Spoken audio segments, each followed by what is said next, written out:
serial entrepreneur. We're like, we'll sell anything. Currently running 3 different businesses. Right now, we own 2 e-commerce businesses. Combined, they collectively make high 7 figures every single year. Give me a water bottle and I will try to sell it. We don't care what the product is. We want to just start a business. That's why we're here. 1.2 million is like pretty huge scale for college kids.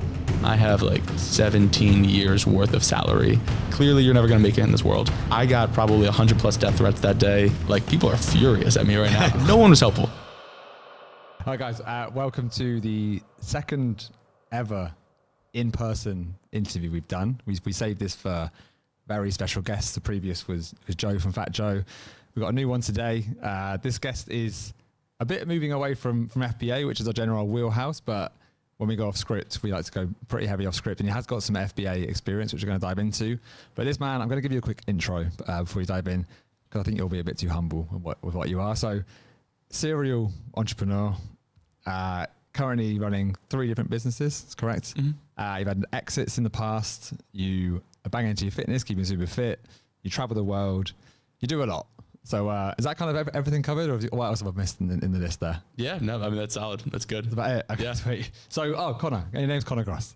So Connor and I met on Twitter. We met in Lisbon then last summer briefly for a coffee, and then he's hanging out in Barcelona for a month. So we had to arrange this, and we think we get a lot of value from not just the FBA side of things, but a lot of other businesses that are super interesting. I think a lot of the audience wouldn't have thought about these kind of business models. So I want to kind of dive into a lot of business stuff, some lifestyle stuff as well, because I think you live a pretty sick life and super interesting. So I'll kick off at the start. Unless you have a really interesting childhood business, do you want to just start at college? Does that work?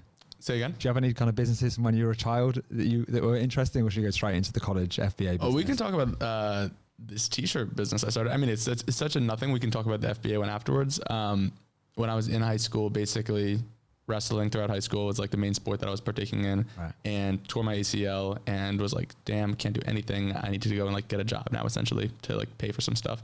So I got a job at the local library in my town, and got this idea just from reading these different business books of like starting a t-shirt business that could go and like donate money to social and charitable causes. Called it Bennett Thread, printed like 300 shirts, sold them all to people throughout school, and then donated a portion of all the proceeds from the sales into like different charitable things.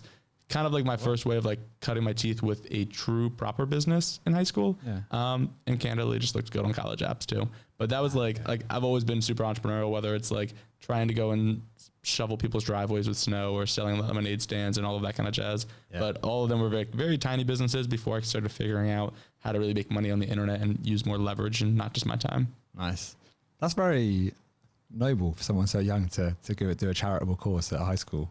Did you keep any money for yourself, or was it all? No, for sure made some cash. Like, I don't know. I think we sold them $20 a shirt, made 300 shirts. So whatever the math is on that, like $6,000. I think we probably donated like $1,500 to charity. I had like $3,000 in cost, and then I made $1,500 for myself, something like that. That's sweet. Or you kind of like caught the bug. Yeah. Oh, absolutely. Yeah. Then afterwards I got to college. I remember just first thing I wanted to do when going to school, I picked the school quite literally because it was supposed to be good for entrepreneurial like programs, and not supposed to be. It was good, like a solid school. Was it a business program you went to? Yeah. I like in hindsight, I majored in entrepreneurship. Such a bullshit major. Like, what does that mean? But it was fun, and like got to like meet a ton of people and whatever. And actually met my business partner there. And the first business, because I know a lot of FBA sellers will be listening to this, was an FBA business. So like the first time, like truly using the internet to try to go and like sell a product online, we scaled it up all entirely throughout FBA for 4 years before selling the business. And that was from, so your first year at college, you started it straight away? Mm-hmm. Yeah. Oh yeah. What was kind of the inspiration to do that? Or did you just come across it online, or how did you find out? Dude, so my business partner, Giovanni, we just sat down in the cafeteria and we're like, we both know, like both of our parents are entrepreneurs, and like business owners. And we just were like, we'll sell anything. Like I will like, give me a water bottle and I will try to sell it. And like, we don't care what the product is. We don't care how we sell it. We want to just start a business. That's why we're here. And so the inspiration basically came, like, long story short, when you go to college, the first thing that you kind of start realizing is, damn, I need to start carrying cards. Like, you're in high school, you barely even have a debit or credit card. You don't have a student ID. You maybe have your driver's license, so you have a wallet, whatever. But you have like, your meal pass card in college. And so everyone would go and get like one of these free, like little stick on the back of your phone case wallets while in school. And when we went to go and start figuring out what we wanted to sell, we realized these girls were spending like $80 or $100 on a phone case And then they were just covering it up with like this ugly thing promoting like a local real estate company or like a free little tchotchke handed out on a student fair. And so our point of view was like, what if we just try to manufacture these same exact things and just go and sell them throughout to all of our friends? So we basically placed an order for 2,000 of these products over in China, brought them over, quickly realized we didn't have 2,000 friends to go and sell them to. And so we started trying to figure out other creative ways to go and sell them. And it was everything from like, we went to the Boston Marathon and we were like trying to go and sell them. Like, it's so humbling looking back on it now, realizing that we would go to the Boston Marathon for like 4 hours with bags of this shit. And we sold one. And we were like, we walked away and we're like, that blew. Like, we should have just gotten drunk today and like hung out with our friends. But that was probably like the first real learning in terms of cool, sold it to our friends, sold like 50 of them, tried to sell it in big events, sold one, tried to start selling it on our own website, realized we couldn't get profitable ads, try to start selling on Etsy. Oh shit, this is working. Okay. Like maybe are there bigger marketplaces than Etsy? What's this Amazon thing all about? And this is like, mind you, back in 2016. So this was 7-8 years ago, something like that. And then when we started selling on Amazon, we started getting organic sales and we're like, okay, cool. Year 1, 30,000 in sales. Year 2, 150,000 in sales. Year 3, 850,000 in sales. Year 4, 1.2 million in sales. And this is like all the entire time doing this is like in between classes, in between jobs, in between all of that kind of stuff. And so we're just seeing this business grow out of our dorm room and we're like, fuck, there's something here. Like the internet's actually a pretty great place to start building a business. Yeah. And are you still working with the same guy now? Yeah, Gio and I, we buy storage throughout Texas. Gio's the man, one of my best friends. Oh, nice. Sure. Oh yeah, I want to get onto the other businesses after this as well. Cause that's kind of wild because most people with Amazon, with anyone who gets into FBA, they generally start on FBA and they're like, what's popular on Amazon? But you kind of went the other idea and kind of got inspiration from your personal experience and then realized that's such a huge channel. But you ended up, 1.2 million is like pretty huge scale for college kids. Were you kind of like the big guys on campus at this point? Did everyone know what you were doing? No, I think so. I remember very specifically when we first placed that order for 2,000 products, I had a few people who were like, that's stupid. You're stupid. And I was like, okay, yeah, probably, but whatever. Let's see if this works. I think everyone knew what we were doing. Nobody knew the scale. So everyone was like Connor and Gio, they have this little phone accessory business, whatever. And I think nobody knew like the volume that we were doing in terms of the numbers and how much we were selling on a monthly basis until we actually ended up selling it. We got like a Forbes article, like all of that stuff. Oh, wow. And then people were like, oh shit, they were making that much money, like from their dorm room. Yeah. And from that standpoint on, like we basically sold it February of 2020, like money hit the bank then. And then we went on spring break to Cancun and then the COVID happened and all of that stuff. And so like we were graduating and like in a pretty nice position at that point. Yeah, I can imagine. Cause you were kind of in the heyday of you could do giveaways, you could kind of pay for reviews and that kind of thing. So yeah, I mean, this is we started in, it was either 2015 or 2016. I'm forgetting. I think it might've been like the spring of 2016. So like January, February of that.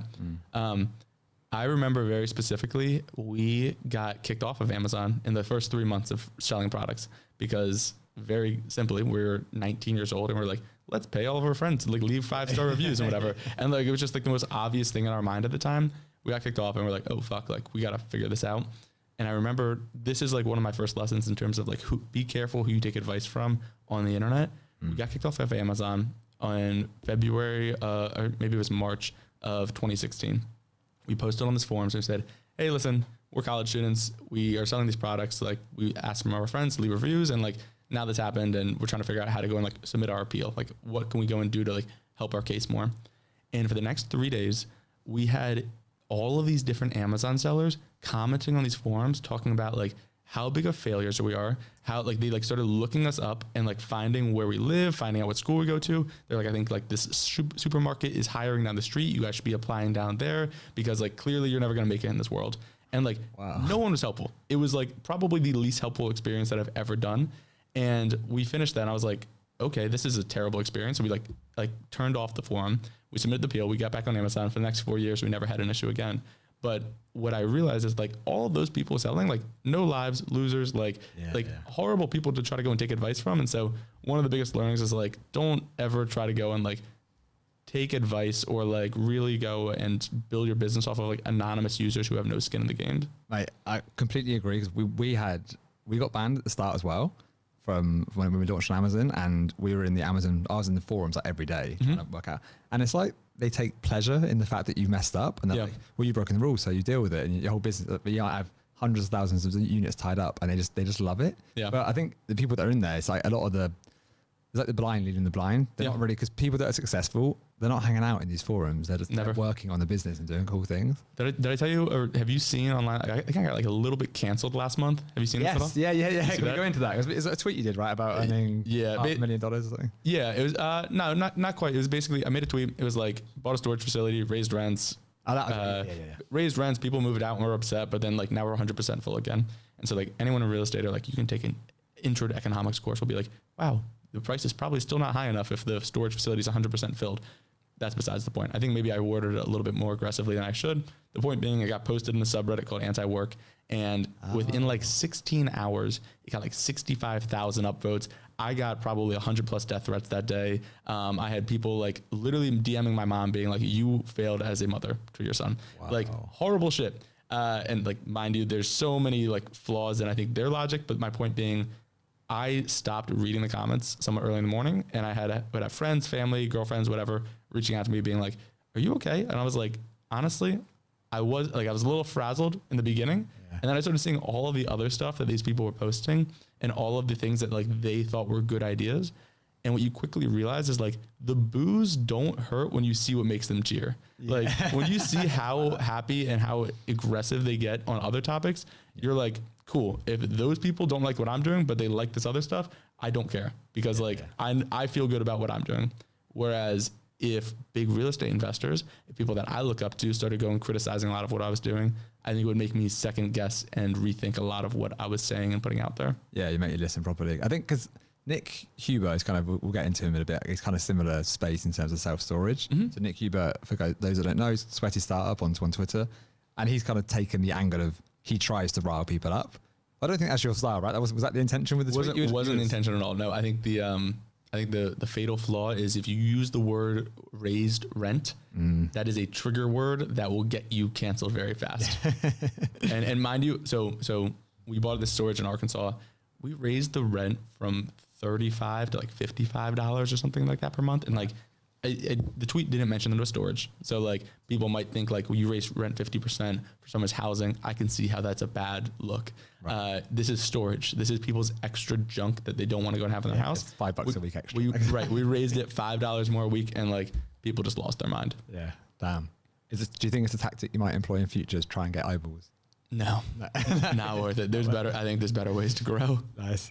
So with the FBA business, so you came to the point of, did you exit because you had an offer, or were you kind of sick of it? And could you see like a D2C route with it, or what was the end game?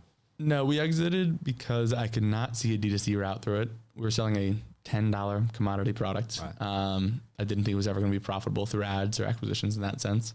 And I think we could have decided to try to go much harder on the space. Like we, at this point, had scaled it out like crazy in terms of like variants and different SKUs of that product. Mm-hmm. But I think the reality was, despite the fact that we went 4 more years and never had our account suspended again, the idea that was possible really got to me mentally. Right. And it just felt like the business model risk was not worth it.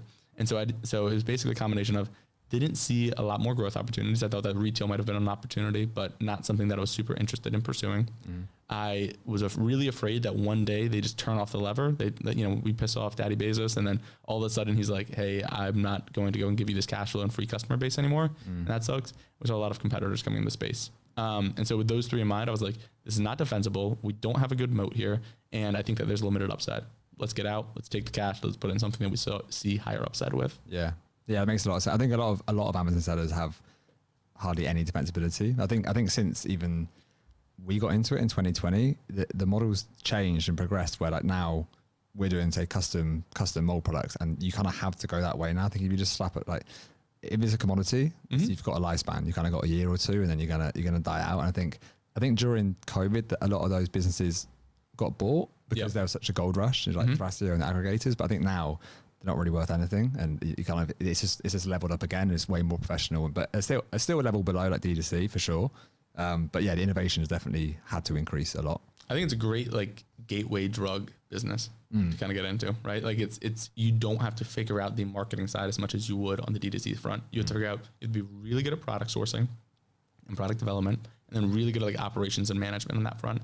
But like, if you have the right product photos, like you don't have to run ads as much as you normally would on like Facebook or any of these social engines. Yeah, for sure. I think like, I completely agree. It's a good way in. I think some people off Amazon should go onto Amazon, to be honest. I think it's a huge channel that a lot of people don't look at, and because they want to own the customer. But I think if you own the customer first and then you move on there, it's totally worth it, because people are probably searching for your brand on there anyway. The reality is, like, I've bought Nike shoes on Amazon. I've bought like the skateboard that I have now, like a Land Yachts. It's like I bought that on Amazon. Like I recognize the brand. I think that the reality is though, like I was searching the brand on Amazon first. Right. And so like, I think if you want to build out a brand, it's still a very viable strategy. Like the overall goal should make it really easy for your customers to go and buy your product anyway. Yeah, exactly. So when you left college, you had funds in the bank. Have you ever had a real job? Oh yeah.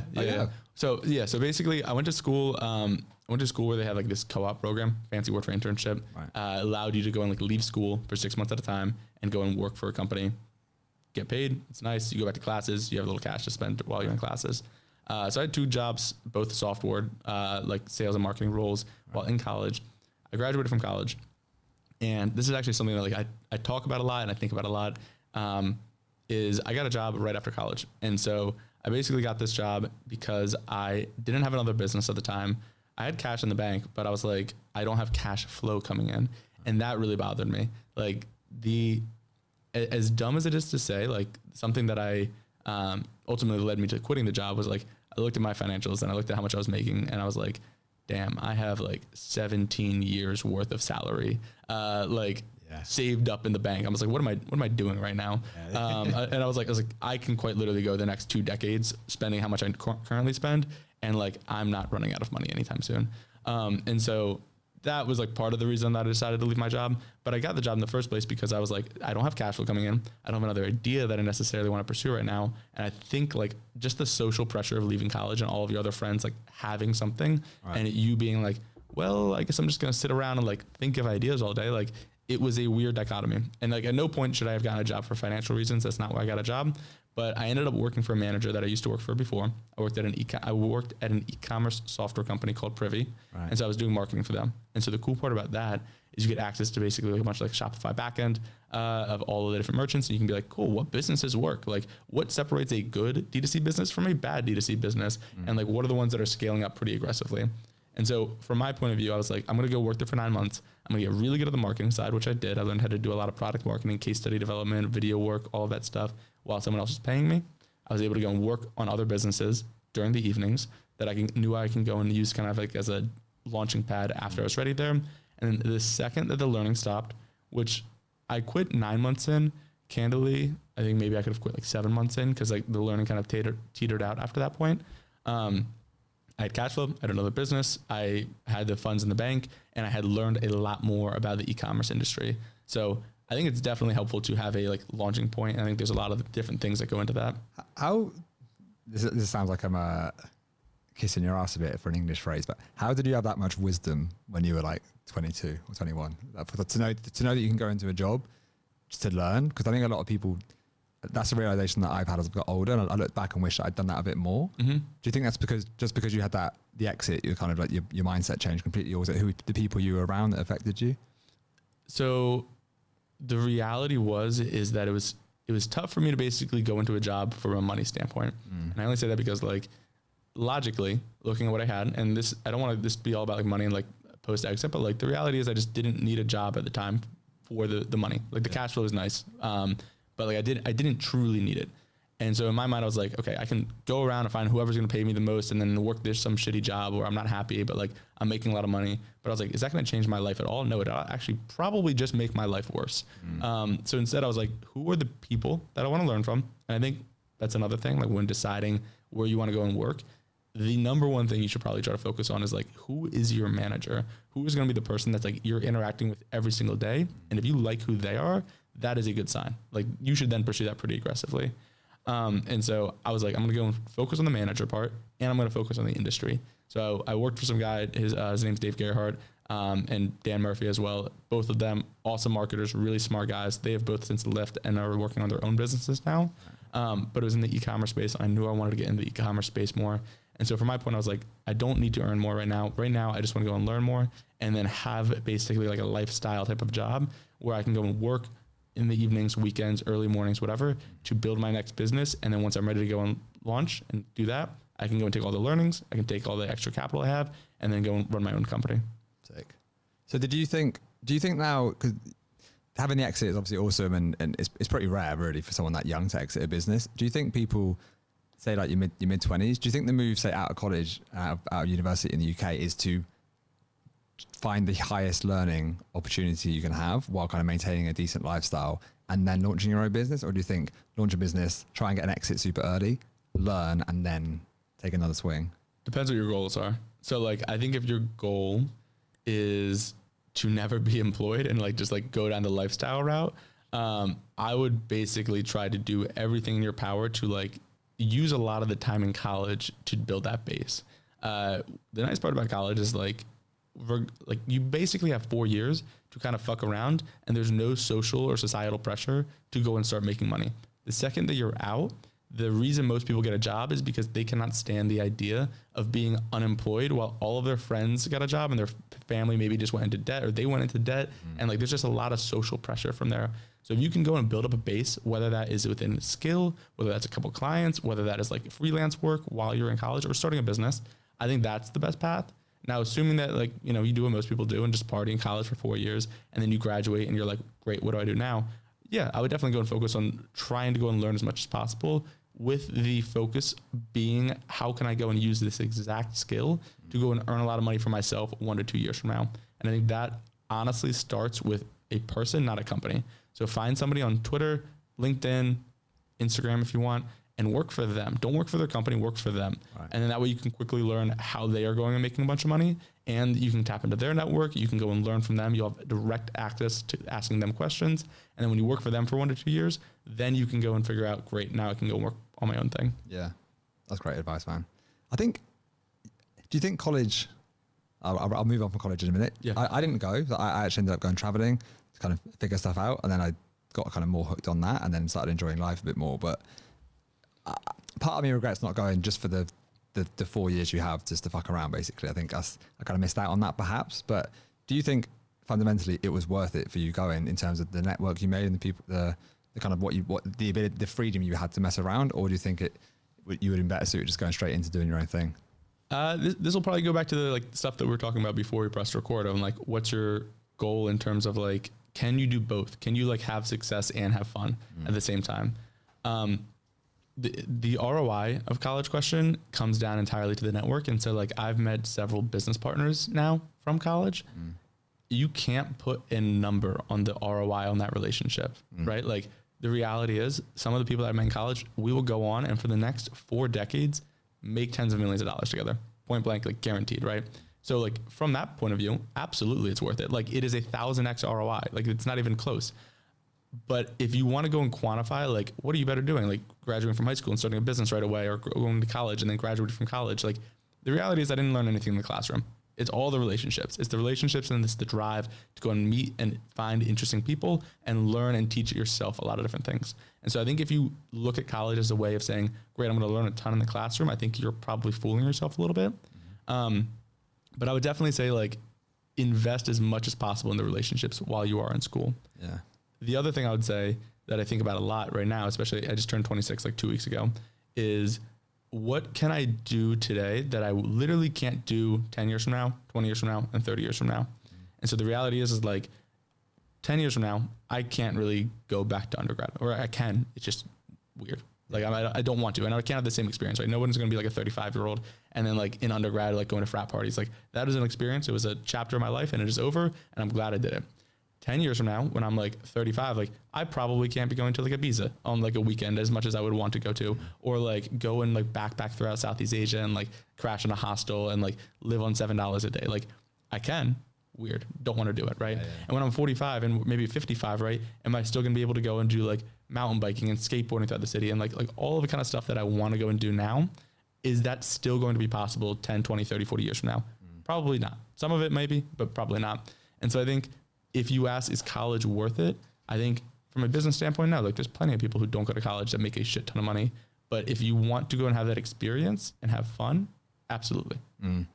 Yeah, man. I think I wish that I'd known that when I was younger. I think that's something that opinion, I think I formed that in the last couple of years from meeting people that have had the similar opinion to you, but I just wasn't around that when I was kind of 16, 17, 18. I just thought it was going to be 4 more years of just school basically. And like, it was a wrong mindset to have, I think. But to clarify as well, like there's also no right way to do it. And I think that's something that I've really changed my opinion on too, is that I think graduating from high school, a lot of pressure from my town and parents and whoever else that you have to go to college. Like, honestly, I didn't even really know that not going to college was an option when I was graduating high school. I was like, this is just what everyone does. Like there was no, like, and I think there's also probably like some judgment when I was 18 of people who didn't go to college. Like I had friends who like would just go work right away after school because they didn't have the grades or they didn't want to go or they didn't want to go into debt. And I think I thought differently about them than I do now. Where back then I literally thought that was the only thing you could do after high school. Yeah. And now I'm like, no, I know so many people who are my same age, if not younger, that actually have way bigger companies than anything I've ever done and still have fantastic lives and like are super happy, have tons of great friends, have traveled around, like, and none of them went to school. And so the question is like, there's not a right way to do it. Like do whatever you think you want to go into and what feels right at the time. But like, don't ever cast judgment on people who don't go. Don't cast judgment on people who do go. Like, just do what's right for you at the time and recognize that like some opportunities in life are more limited. Yeah, for sure, man. I was always with the mindset of whenever I was asked when I was at school, I was always selling stuff and I was like, everyone knew that I was super entrepreneurial and I was going to work for myself. And every time I was asked, the answer came to be, by the time someone graduates at say 21, I'll be way further ahead of them financially. And like if I joined a company ahead, in the end, I went to Australia, New Zealand and backpacking and ski season and stuff. So it didn't actually work out, but I don't regret that at all because I learned to network, to be honest. I built a load of confidence. I traveled, you become an interesting person doing that. So I don't regret it, but yeah, I think it's a super interesting it's a question people will ask themselves a lot. And I think I completely agree. It's not a complete right way to do it. It's just, and also it's not like it's too late when you're 21. You can make the most of it and then almost go back 3 years and be like, okay, I'm going to work for myself straight away now and kind of still end up in the same spot as you would have done. And even pause there for a second. Like the way you're describing backpacking, skiing in Australia, New Zealand, like wherever you went for those 3 to 4 years, you're describing in a way of like, I still learned all of this stuff. Like even if you didn't learn anything and like those 3 years passed, but it was just fun. Yeah. Awesome. Like the goal in life is to have a good time and be happy, right? Like at the end of the day, everyone who's listening to this right now is in the business of making money. That's why they're listening to an Amazon FBA type of like podcast, YouTube series, whatever. And I respect the hell out of that. Like I'm as hungry for money as like the next person too. But at the end of the day, your goal is to have fun. And so you can quite literally piss away your entire 20s and just have a hell of a good time. And then when you come to your 30s, it'll be like, yeah, I don't care. Like I had a ton of fun. Now I'm going to go and start getting serious. Like there are so many people. This is where I think like people who think you have to just grind so hard in your 20s all the time because they follow like a few different influencers on TikTok or Instagram or whatever, miss the entire point that start studying the biographies of people who are like super ahead of you, people who have built billion-dollar companies, and you'll quickly realize, wow, they did fuck all in their 20s. Yeah, like they pissed it all away. They were working as like a fry cook. They were going and just like backpacking Asia. Like they just had fun the entire time. And I'm not saying everyone's like that. Like there's also a shit ton of people who like did grind all the way in their 20s and built their huge companies and like were billionaires by the age of 35. Like awesome. No right way to do it, right? Just do what feels right to you and like don't think that there is a single path. On that point, funnily enough, I had it on my notes here was a tweet you put out that Jack Rains, shout out Jack Rains. I want to meet you. One day I'll meet you for sure. But Jack Rains did an article kind of, it felt like it was based on your tweet pretty much, which I actually screenshotted it here. So I'm going to read it out quickly. So 99% of business content is heavy on virtue signaling, quitting alcohol, valuing time at $1,000 an hour, meditating 30 minutes daily, prioritizing business growth over relationships, drinking enough water to internally drown. So at some point it misses the entire point behind what business content should be, which is making more money and scaling organizations. I think there's a huge audience of people out there who are extremely good at making a ton of money and are still able to party, travel, stay in shape and be happy, etc. Creating content for the second group would do well. Explain in a bit more depth, because Jack obviously got inspired by that. I think you said you hung out with Jack in New York. We were, it was just over the weekend. We were just basically playing spike ball and shooting the shit about like different people that either like we look up to or know that we've met online or something like that. And the general theme was the type of people that we like surrounding ourselves with the most are those who are really good at making money, still find a time to like have fun, be with their friends. Maybe they're like into fitness, whatever. And I think the most insufferable, the type of people that were like, nope, fuck that, don't want to hang out with them, are the type of people who just only can talk about business and work nonstop. And I really love talking about that. So I don't want to like discredit that. Like I love understanding like, how do you make money? Oh, cool. Like, how's it been hiring people? Oh, what's been the biggest struggle? Do you ever want to sell the business? Like talking about business to me is fun. Talking about business only with anyone is not fun for me. Like I want to know, cool, how was the concert that you just went to? Or how's your family been? Or like, are you traveling anywhere this summer? Or, oh, any cool like new fitness programs? Or are you like working on any new skills or hobbies or anything like that? I think people who are very one-dimensional are just very boring to me. And that honestly applies in like most things outside of just business. But I find at least in the business realm right now, there are so many people who think that you have to be like this perfect robotic human in order to go and succeed in business. And like, that's not how that works at all. Are you finding, because I'll kind of loop back to this later on, but now you're based in New York. Generally, you travel a lot, but I know you've been based there for a little while now. Are you finding the people you're surrounding yourself with there, are they of that mindset, or is New York full of people that is like, from my perception from the outside, it's New York's just like grind, especially maybe more so in finance, but entrepreneurs in New York, are you finding they live a really good lifestyle, or are they kind of burnt out and struggling? The people I try to surround myself with, I think, have a pretty good lifestyle, and I think that's just intentional. It's if they don't have that, we just don't hang out again. Honestly, like if we're gonna go kicking, grab a beer, or grab a coffee, or a workout, or whatever, and we only just talk about business the entire time, cool. We're probably not gonna do it again, but like cool. And so I think that there's people in New York who are like, you find very ambitious people, which is fantastic. But then you also find very eclectic people who have different hobbies and skills and passions. And I think surrounding yourself with that like nice little mix of all of it is the best part. Yeah, for sure, man. I need to come back to New York. I've been to New York once years ago, but I felt when I was a kid, I felt like, because I love business, I was like, I'm going to live there without a doubt. Yeah. It's from seeing the movies. And then as I got older, I love living here. I love to move to Barcelona, and it's a great city, but I still feel like drawn to go there and spend like a summer there in future or something. Yeah. It'd be good to do. No, absolutely. So loop back to the business. So the business you started while you were doing the marketing job, was that the D2C brand? Yes. One D2C brand. Yep. And that's the one you're still running now? Yeah, 100%. Wow. So that one, could you explain us a little bit more about what that took to grow and what kind of scale you're at now? Are you open to talk about that? Yeah, sure. So candidly, like, and I'll be honest, I'll be the first one to admit this on this podcast. I hate when other people don't name their businesses that they work on. I have just found so much that it is almost zero benefit to go and talk about the name of your e-commerce business that you run, because all that happens is you just kind of get like copycat competitors that pop up.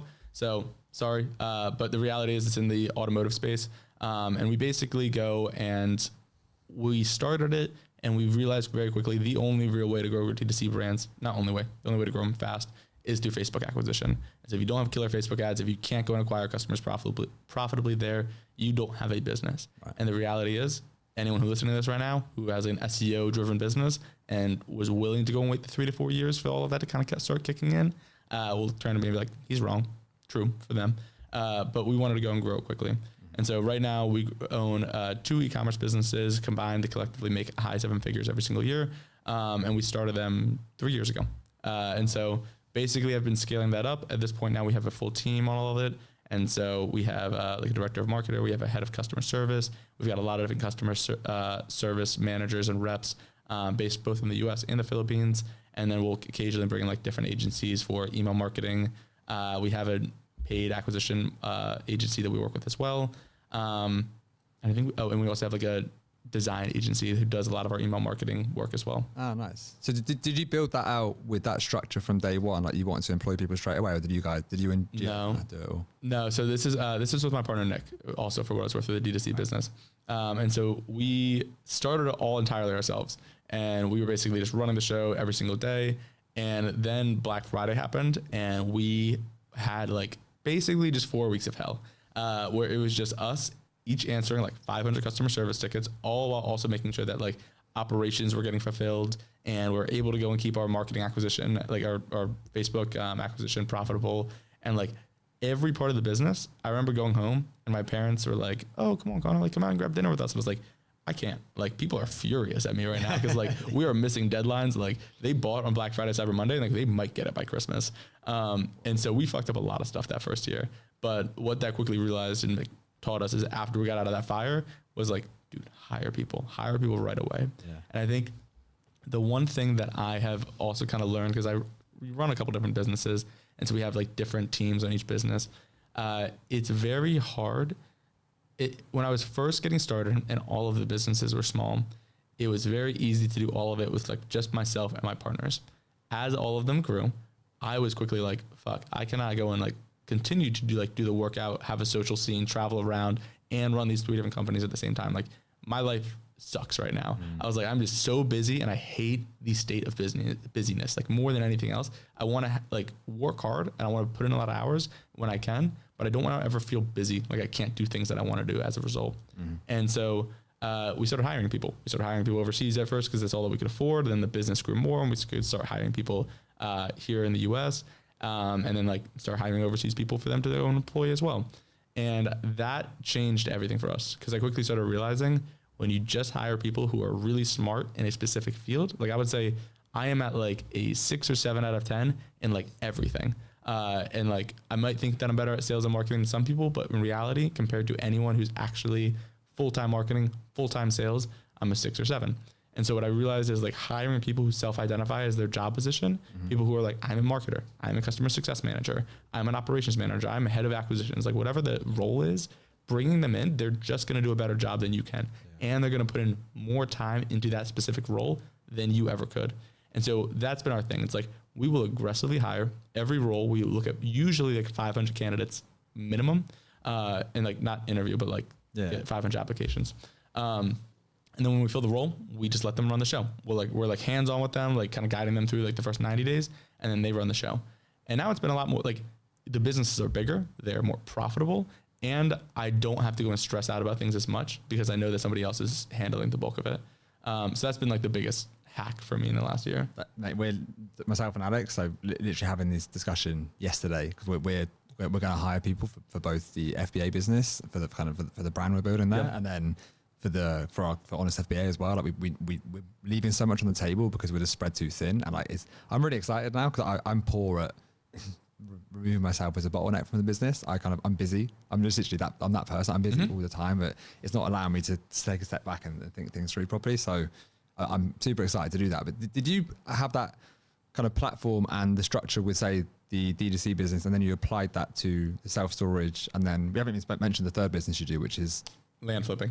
So we basically like buy a bunch of land off market and then we go and resell it through brokers and realtors and all that. No, not really. I think they're entirely different business models. Like the nice part about the storage business, good side and bad side, the good side is that when you find the right asset, you are competing against 70-year-olds. And so like implement a call center, set up a Google listing, create a website where people can like pay with credit cards. Like these are very basic things you can do to make that experience better and make that property make more money. So that's nice, right? In D2C and Amazon, you are competing against like smart marketers globally. There's a lot of competition. Here in the storage business, like we have for each property, like 5 competitors nearby, right? So that's our competition. And they're very often like older people. So we're not doing anything crazy, but like we have like bought storage facilities through Google Ads, which I think is pretty interesting. Like not a lot of other real estate investors like do that. We'll like sell your self-storage facilities types of Google Ads. But they're just all different business models. And I think that once you start figuring out what are the biggest metrics that are most important in every business, then you quickly realize how to go and scale all of them, right? So like, let's take D2C, for example. Two biggest metrics, there's probably like 5, but the 2 biggest are like CAC and LTV, right? Am I acquiring a customer for little? Are they spending a lot with me over the entire time that they know that my brand exists? You also want to worry around like contribution margin and also like your overhead to make sure that you're not spending anything like crazy, but like those are like the big 2, right? So like get those 2 right, everything else kind of works. In the real estate space, it's like, how can you go and get the highest revenue per square foot? How can I go and like essentially just like buy things for less than they actually are worth today, and then go and like finance them somewhat favorably? So like have the DSCR, debt service coverage ratio was like a big one, right? So like how can I make sure that revenue can drop by 50%? I'm not going to lose the property. Those are important metrics. And then with the land flipping one, it's pretty much like entirely it's spread, right? So how much under market are you buying the land for? Yeah. And then how quickly are you able to go and turn that, right? So it's like it's a velocity game for that. How quickly you can compound that capital. Do you regularly, how quickly do you flip them? Is it going to be in the same month? Average hold time is like, it can be in the same month, yeah. Average hold time is like 90 days. Wow. 60 to 90 days. Is that your favorite business?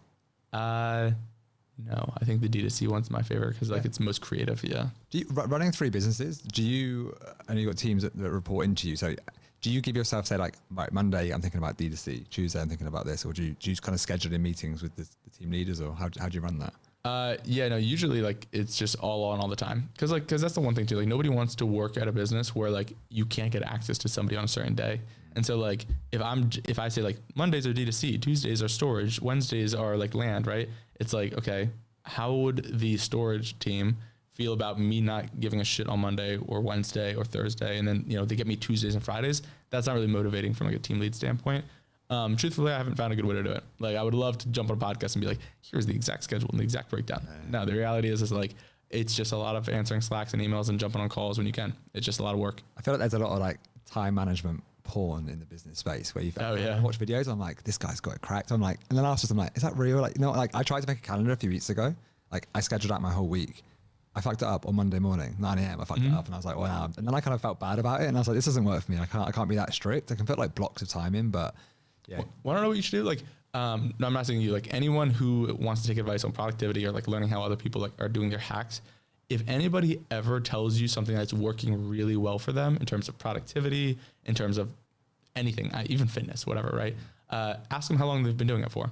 Because the reality is most people get very excited about their new thing that they're doing. Yeah. And then they can't stick with a habit. Like they can't stick with a habit for more than 90 days. And so if somebody tells you, hey, for the last 5 years, I've been doing this and it just works for me, listen to that person. Yeah. The reality is though, most people are like, dude, listen, you've never heard of it? I did the Pomodoro technique and I'm 25 minutes on, 5 minutes off. Yeah. And I did it for 6 hours and I go for a 1.5 mile walk. And then it's like they give you all this shit. It's like, cool, how long have you been doing this? It's like, since Tuesday. It's changed my life. Yeah. It's like, no, it's not going to change anyone's life. Like talk to me 2 months from now and let me see if you're still doing that. Yeah, man. I tried that. I just went over time straight away. I was like, this is stupid. 25 minutes isn't enough time. I'm to try and get this task done. Mm-hmm. Yeah, I agree, man. Well, one thing I wanted to touch on, because we haven't got too long, was you've traveled a lot and you've met a lot of people along the way.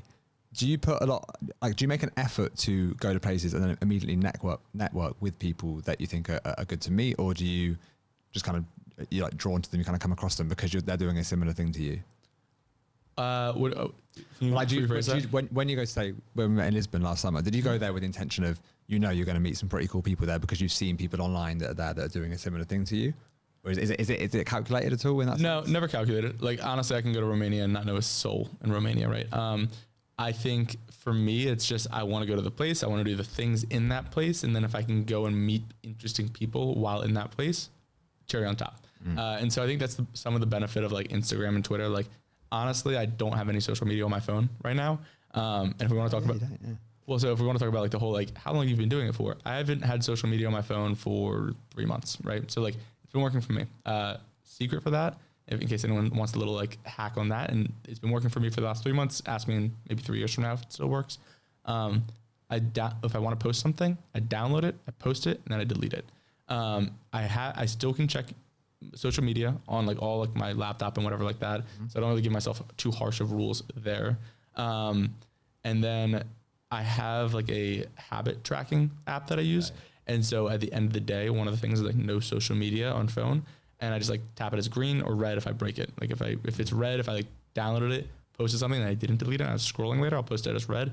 But like the small little like dopamine hit I get from just like checking this thing green, like saves me literally hours a day, which is fucking awesome. Have you found since you deleted it then to the last 3 months, how's it been? Like, is it just productivity or is it like mental state as well? No, mental state. It's totally mental state. Cause like you'll be at like a concert and like, I don't even think that much to like take videos anymore, that kind of stuff. And maybe that's actually kind of a bad thing, cause sometimes I wish I did.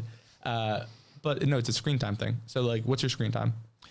I don't track it. I actively try not to spend as much as I can. I don't like being on screen a lot. One of my goals for the future is to spend as much time away from the computer as I can. But I haven't tried that on my phone. Definitely too much. I know like that there's, without thinking, I'm just on it again in the evening, and like I can't seem to focus like watching a movie. I'm just like on Twitter again because also because we've grown our business on Twitter. I feel like I need to be, but actually, yeah, I really want to take a step back. And it's one of those things where I tell myself that like, I'm going to try what Connor said. Cause last week, I think we were messaging on Twitter and you're like, I haven't got it on my phone. And I was like, yeah, man, maybe I should try that actually. Yeah. So I know my screen time prior to doing this, like I said, would literally have the little widget on my home screen. That was the only thing on my home screen, still is. It was like 4 hours a day, a little over 4 hours a day. And with this, it's like 2 hours, 15 minutes average, typically. Ebbs and flows depending on the week. And like it also can get fucked up if you're like, I'm going to go for a 6-hour drive. I need navigation on. And then it's like the whole shit's fucked up. But yeah, I think that's been something that has gone and helped me a lot for sure. But going back to the original point, what I'll do is anytime that I'm going to Barcelona or traveling around, I'll post on Instagram and I'll post on Twitter. I'll just be like, here, what's up? Like in Barcelona, like give me a shout if you're around. And that's how we're doing stuff like this. Yeah. It's how like I'm going to Japan in August, for example. And I posted like that I booked my flight and I've got like 7 people's travel itineraries. And so now I have a bunch of cool like restaurants and bars and things like that to go and try. And so from my point of view, like social media is awesome if you can curate it the right way. Mm-hmm. If you are constantly consuming, especially if like you're just consuming junk, it's just like everyone knows it's not the best for you. It's entertaining, like fills time, but it often is like a distraction towards like acknowledging your own thoughts and like being more present, which kind of sucks. Yeah, man. One thing we discussed last week, which I think is interesting, is digital nomad meetups and the kind of people that go to them. Because I went to one here, I think I told you, and it was pretty shit, to be honest. Like it wasn't what I thought it would be. I thought it would be kind of a lot of people with huge ambition, which it just wasn't. It's people that were kind of scrapping to get by and wanting to save money, which nothing against that. It's just not really what I wanted out of it. Mm-hmm. How have you found that experience, and have you cracked that, and have you met people that have matched your kind of levels and your ambition? Yeah. So I think digital nomad gets marketed as a way of make money online, see the world. What it really is how can we go and do currency arbitrage throughout the world? And so it's how can I go and spend or earn in US dollars and spend in like Vietnamese dong, or I think that's a currency, or like just anything that is not as strong as the US dollar. And so it basically is a way of saying, I'm going to go make $1,000 a month, but $1,000 a month over in Bali is great. Maybe not so much Bali anymore because it's a little more expensive these days. So I think it's kind of a cute way of being broke. It's like a sexy way of being broke, and then you quickly realize you're like, oh shit, like why is this 27-year-old girl a life coach when she doesn't know anything about life? And so I think that was something I had the same experience as you had. Like I would go to these digital nomad meetups and I'm like, dude, none of you guys are making money. Like what are you doing here? Like, oh, you live on $700 a month? Like, okay, that's not what I want to do personally. Then last summer I went to one over in Lisbon and I met like 10 or 12 different people, and all of them were making more money than I was. And they all travel around, and they don't really do it in a way of, I'm going to live out of this backpack and I'm going to go and like buy the Vueling economy tickets, whatever. They do it as like, I'm going to go and buy this, rent this flat for 6 months, and I'm going to go and stay there. And then 4 months later, I'm going to go and do a little trip. And then maybe 6 months over here, like just keep jumping around, but it's a little bit slower. It's time for them to like truly actually work. And they were all making millions. And I was like, oh fuck, this is possible. Like these nomads are not like losers. Like there's like interesting people out there. Yeah. And so I think what it's kind of taught me is that I think if you just structure it a little bit slower, like running $1 million companies out of hostels is hard, like truthfully. And so if you have the money to put yourself into nice accommodations where the Wi-Fi is good, you can find a good gym nearby, you can go grocery shopping. Like these days you can kind of work and live from anywhere. And so I think that we'll probably see a really growing population over the next couple of years of people who are successful that just want to go and like live in different spots every couple of months, and can. I think it's kind of been coined as like slow madding rather than low madding, right? And like I know Peter Level seems to be like at the front of it. Yeah, he's pals with the people you met in Lisbon, right? Like Steph Smith and those kind of. Yeah, they were like in the park. Yeah, because what the final point I make on this is your opinion on like proximity to motivated people. Say for example, like you being in New York now, do you think the math shakes out where you're around people that are super driven, and you can still get that when you're slow madding? So in Lisbon's a good spot for it because it's got a lot of high achievers. Do you think the benefit of that outweighs moving somewhere for a tax saving or for a lower cost of living? So like in New York, your ambition could drive you to make $100 million, whilst if you were living somewhere like a bit of a tax haven in say Central America, your ambition might be capped at 10 million. So I'm wondering, like, is it better just to take the hit on taxes, take the hit on rent, and be around the higher achiever to drive you on to do a bit more? So overall, net, you earn more in the end. Yeah, like, I mean, I think it goes back to the digital nomads are looking for more ways to save money, right, and not necessarily earn more money. The reality is like, if you just made $10,000 a month and lived over in any of these Asian countries, like, you would live like a king. Like, there would be no issues about it at all. I think, yeah, I mean, I don't think there's a right or wrong way to do it. I think, like, I know people who have sold big companies and now they're living down in Central America because they want to go and save on taxes. Like, fine, but like, recognize same thing that we talked about earlier in this conversation.